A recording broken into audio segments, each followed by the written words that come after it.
pagpapala ng pagmamahal. Welcome to our 365-day devotion of Pastor Sander Gomez ng Batch 3. Ang atang tatapang tatalakayan natin ngayon ay bakit sinabi ni Jesus na siya ang daan, katotohanan at buhay. Ngayon po ating Bible verse ay sa John chapter 14 verse 6. Pagpuksan po natin ang ating puso at isip sa walang salita ng Diyos. Sinasabi dito na Jesus answered, I am the way, the truth, and the life. No one comes to the Father except through me. Sa Tagalog, sinabi sa kanya ng Jesus, ikaw ang daan at ikaw ang katotohanan at ang buhay. Sino man ay hindi makakarating sa Ama kundi sa pamamagitan ko. Teachings, Jesus is the way, the truth, and the life. Number 1, Jesus is the only access to the Father. Pinapahayag ni Jesus na wala ng ibang paraan upang makalapit sa Diyos Ama kundi sa pamamagitan niya. Hindi sapat ang magututong gawa, reliyon, tradisyon na sarili ko sa sikat.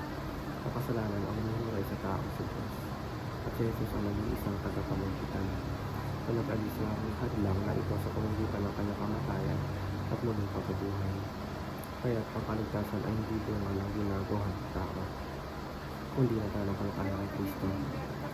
Teaching number 2, Jesus is the fulfillment of all symbols. Sa lumang tipan, maraming simbolo ang ginamit ng Diyos tulad ng templo, mga handog, saserdote, ilang, tinapay at daan. Lahat ay natuturo kay Jesus. Siya ang tunay na templo kung saan nananalanan ng Diyos, ang perpektong handog para sa kapatawan ng kasalanan at ang dakilang saserdote ang namamagitan para sa atin. Ibig sabihin, ang lahat ng tao ng Diyos mula pa ng una ay natupad kay Jesus. Teaching number 3, Jesus himself is our eternal life. Ang buhay na walang hanggan ay hindi lamang buhay na walang katapusan sa ilahan, kundi isang relasyon sa Diyos na nagsisimula kay Jesus. Siya ang pinagmumula ng tunay na buhay, buhay na may kabuluhan, pag-asa at kapayapaan.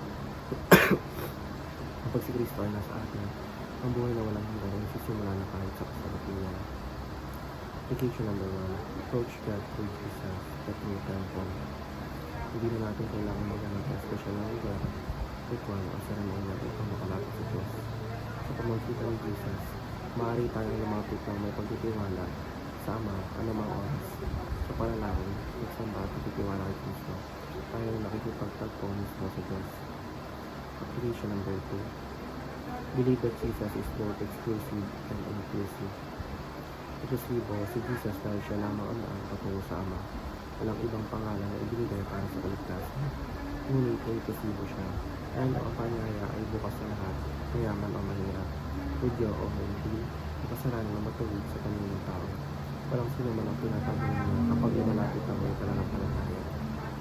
Application number 3, commune with God through prayer and meditation. Dahil si Jesus ang daan, hinihikayat tayong palalimin ang ating relasyon sa Diyos araw-araw. Sa panalangin, kinakausap natin ang Diyos. Sa pagbubulay-bulay ng salita, hinaya natin kausapin tayo ng Diyos. Sa ganitong paraan, mas nakikilala natin ang katotohanan at mas nararanasan ang buhay na magmumula kay Kristo. Yun lamang po ang aking devotions. Maraming salamat.